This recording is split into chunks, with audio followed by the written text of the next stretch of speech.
नमस्कार, आप देख रहे हैं छत्तीसगढ़ के जीके से संबंधित महत्वपूर्ण वीडियो। इस वीडियो में छत्तीसगढ़ इतिहास का महत्वपूर्ण प्रश्न कवर करेंगे जो कि आगामी सभी एग्जाम के लिए इंपॉर्टेंट होने वाला है। तो बिना किसी देरी की वीडियो में आगे बढ़ते हैं। चलिए आज का पहला प्रश्न देखेंगे। मराठाकालीन छत्तीसगढ़ में ब्रिटिश नियंत्रण शासन का अंतिम ब्रिटिश अधिकारी था। तो मराठाकालीन छत्तीसगढ़ में ब्रिटिश नियंत्रण शासन का अंतिम ब्रिटिश अधिकारी पूछा गया है। यहाँ पर ऑप्शन में देखेंगे कैप्टन हंटर दिया है, कैप्टन सैंडीज, कैप्टन हैबिट और कैप्टन क्रफर्ड। जिस किसी को भी पता होगा कमेंट करके आंसर बताएंगे। ठीक है, मराठाकालीन छत्तीसगढ़ में ब्रिटिश नियंत्रण शासन का अंतिम ब्रिटिश अधिकारी था। तो इस प्रश्न का सही आंसर अगर देखें तो ऑप्शन डी हो जाएगा भाई, है ना, क्रॉफर्ड हो जाएगा। मराठाकालीन छत्तीसगढ़ के ब्रिटिश नियंत्रण शासन का अंतिम ब्रिटिश अधिकारी था कैप्टन क्रॉफर्ड। ठीक है, अंतिम पूछा है ना, अंतिम। प्रथम कौन था भाई? अधीक्षक, प्रथम ब्रिटिश अधीक्षक कैप्टन एडमंड, और अंतिम है कैप्टन क्रॉफर्ड। प्रथम पूछे तो कैप्टन एडमंड हो जाएगा और अंतिम पूछे तो कैप्टन क्रॉफर्ड। ठीक है, चलिए अगला प्रश्न देखेंगे।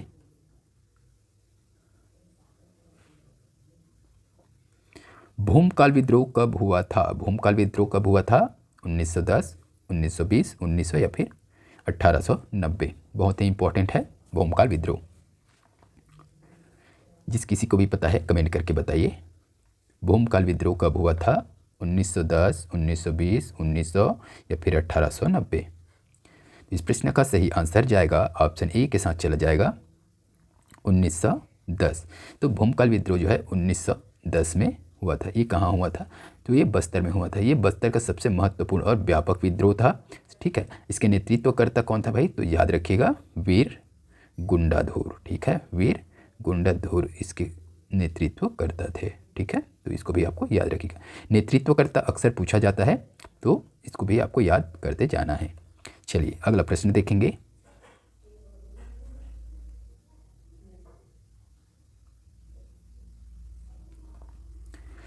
द्वितीय महायुद्ध के काल में छत्तीसगढ़ के कौन वायसराय समिति के कार्यकारिणी के सदस्य थे? तो द्वितीय महायुद्ध जब हो रहा था उसमें छत्तीसगढ़ के वायसराय समिति के कार्यकारी सदस्य थे। तो छत्तीसगढ़ से कौन थे सदस्य, ये चीज़ पूछा गया है।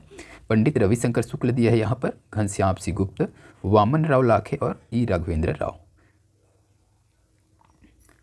वायसराय समिति के कार्यकारी सदस्य जो छत्तीसगढ़ से थे, ये चीज़ यहाँ पर पूछा गया है। चलिए, तो इस प्रश्न का सही आंसर अगर देखें तो ऑप्शन डी हो जाएगा, ई राघवेंद्र राव हो जाएगा। ठीक है, तो ई राघवेंद्र राव जो है छत्तीसगढ़ से कार्यकारी समिति के सदस्य थे। अगला प्रश्न देखेंगे। हर एक प्रश्न इंपॉर्टेंट है। सन 1876 के बस्तर के मुरिया विद्रोह का किसने नेतृत्व किया था? तो बस्तर में जो मुरिया विद्रोह हुआ था कब? 1876 में। उसके नेतृत्वकर्ता आपको बताना है। गुंडाधुर दिया है ध्रुवा राव, नागुल दोरला या फिर झाड़ा सिरहा। 1876 के मुरिया विद्रोह। तो इस प्रश्न के लिए सही आंसर देखें तो ऑप्शन डी हो जाएगा भाई, झाड़ा सिरहा। इंपॉर्टेंट है, ये एग्जाम में भी आने का बहुत ज़्यादा चांसेस हैं भाई। ठीक है, तो 1876 में हुआ था क्या? मुरिया विद्रोह। ठीक है, इसके नेतृत्व करता कौन? झाड़ा सिरहा। इसको आपको याद रखना है। कहाँ हुआ था भाई? बस्तर का मुरिया विद्रोह ना। चलिए अगला प्रश्न देख लेंगे। कुरुषपाल शिलालेख में किस राजा के बारे में जानकारी मिलती है? तो ये कुरुषपाल क्या है? एक शिलालेख है, इसमें किसी राजा की जानकारी मिलता है। तो वो राजा कौन है, ये आपसे पूछा गया है। चलिए देखिए और बताइए। ऑप्शन में हर्षगुप्त दिया है, महाप्रवरराज सोमेश्वर प्रथम और महाशिवगुप्त बाला अर्जुन। जिसको भी पता होगा कमेंट करके आंसर बताइएगा। कुरुषपाल शिलालेख में किस राजा के बारे में जानकारी मिलता है? हर्षगुप्त दिया है, महाप्रवरराज दिया है, सोमेश्वर प्रथम, महाशिवगुप्त, बाला अर्जुन। तो इस प्रश्न का सही आंसर अगर देखें तो ऑप्शन सी हो जाएगा। ठीक है, सोमेश्वर हो जाएगा भाई, सोमेश्वर प्रथम। ये कौन है? सोमेश्वर प्रथम जो है छिंदक नागवंशी शासक है, सोमेश्वर देव प्रथम, जिसका जानकारी मिलता है कुरुषपाल शिलालेख में। अगला प्रश्न देखेंगे। चित्रांगदपुर को किस राजवंश ने राजधानी बनाया? चित्रांगदपुर को किस राजवंश ने राजधानी बनाया है? चेदी राजवंश दिया है, पांडु राजवंश, कलचुरी राजवंश या फिर मौर्य राजवंश। तो इस प्रश्न का सही आंसर हो जाएगा पांडु राजवंश हो जाएगा भाई। पांडु राजवंश ने सिरपुर, ठीक है, ये चित्रांगदपुर क्या है, यही सिरपुर है भाई, याद रखिएगा, यही क्या है, सिरपुर है। चित्रांगदपुर ही क्या है, सिरपुर है, ठीक है। तो पांडु राजवंश ने चित्रांगदपुर या फिर सिरपुर को अपनी राजधानी बनाकर शासन किया था। तो ये इंपॉर्टेंट है, चित्रांगदपुर को ही सिरपुर या फिर सिरपुर को चित्रांगदपुर कहा जाता था, ठीक है। अगला प्रश्न देखेंगे, छत्तीसगढ़ में चितवा डोंगरी के शैल चित्रों की खोज सर्वप्रथम किसने की। ये भी इंपॉर्टेंट, हर एक प्रश्न इंपॉर्टेंट है। J.R. कांबले एवं रमेंद्रनाथ मिश्र, भगवान सिंह बघेल एवं रमेंद्रनाथ मिश्र, भगवान सिंह बघेल एवं अरुण कुमार शर्मा एवं विष्णु श्रीधर वाकड़कर। तो इस प्रश्न का सही आंसर हो जाएगा भगवान सिंह बघेल एवं रमेंद्रनाथ मिश्र हो जाएगा भाई। कब किया था ये आपको कमेंट करके बताना है। फिलहाल अगला प्रश्न देखेंगे, रतनपुर के किस राजा के कार्यकाल में मराठा सेनापति भास्कर पंत ने आक्रमण किया था।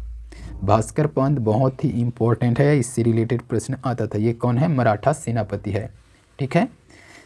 रलदेव दिया है, ये रलदेव नहीं है भाई, ये रत्नदेव है, ठीक है, ये रत्नदेव कर लीजिएगा। रत्नदेव, रघुनाथ सिंह, पृथ्वीदेव या फिर अमर सिंह। तो रतनपुर के किस राजा के कार्यकाल में मराठा सेनापति भास्कर पंत ने आक्रमण किया था। तो ये हो जाएगा भाई आपका रघुनाथ सिंह। रघुनाथ सिंह के शासनकाल या फिर कार्यकाल में मराठा सेनापति था भास्कर पंत, उसने आक्रमण किया है, ठीक है। तो ये डेट याद रखिएगा, 1741 ईस्वी। नागपुर के मराठा शासक रघु जी, ये किसके सेनापति है, मराठा शासक रघु जी के सेनापति हैं, ठीक है। रघु जी के सेनापति हैं भास्कर पंत, ठीक है। इसने रतनपुर कलचुरी के अंतिम शासक रघुनाथ सिंह पर आक्रमण करते हुए छत्तीसगढ़ में मराठा शासन स्थापित की है। तो छत्तीसगढ़ में मराठा शासन स्थापित किसने की है, भास्कर पंत ने। ये कौन है, रघु जी के सेनापति हैं, मराठा शासक हैं रघु जी, उसके सेनापति हैं भास्कर पंत, ठीक है। इसी ने छत्तीसगढ़ में मराठा शासन स्थापित किया है। तो ये बहुत ही इंपॉर्टेंट प्रश्न बन जाता है। अगला प्रश्न देखेंगे, सन 1855 में छत्तीसगढ़ के डिप्टी कमिश्नर कौन थे। डिप्टी कमिश्नर शायद मैंने पिछले वीडियो में बता दिया है, इलियट दिया है, जेनकिंस दिया है, कैप्टन मार्शन चिसम। तो इसका सही आंसर हो जाएगा चार्ल्स सी इलियट, ठीक है, प्रथम डिप्टी कमिश्नर। प्रथम अध्यक्ष कौन था भाई, तो एग्नू था, याद रखिएगा, ठीक है। तो 1854, ठीक है, ये डेट याद रखिएगा। 1854 में हड़प नीति के तहत नागपुर राज्य का विलय किसमें किया गया, ब्रिटिश साम्राज्य में किया गया, ठीक है। तो छत्तीसगढ़ के जो प्रशासन के लिए यहाँ पर डिप्टी कमिश्नर की नियुक्ति की गई, तो 1855 में, ठीक है, 1855 में चार्ल्स इलियट को छत्तीसगढ़ की प्रथम डिप्टी कमिश्नर बनाया गया, चार्ल्स इलियट को। अधीक्षक की अगर बात करते तो प्रथम अधीक्षक कौन था, तो एग्न्यू था, है ना। और कमिश्नर की अगर बात करें तो इलियट हो जाएगा, चार्ल्स इलियट। चलिए, तो इस वीडियो में बस इतना ही। वीडियो अच्छी लगी तो वीडियो को लाइक जरूर कीजिएगा, शेयर कीजिएगा। ऐसे ही वीडियो के लिए चैनल को सब्सक्राइब कीजिएगा। जल्द मिलेंगे अगले वीडियो में, तब तक के लिए वंदे मातरम, जय हिंद।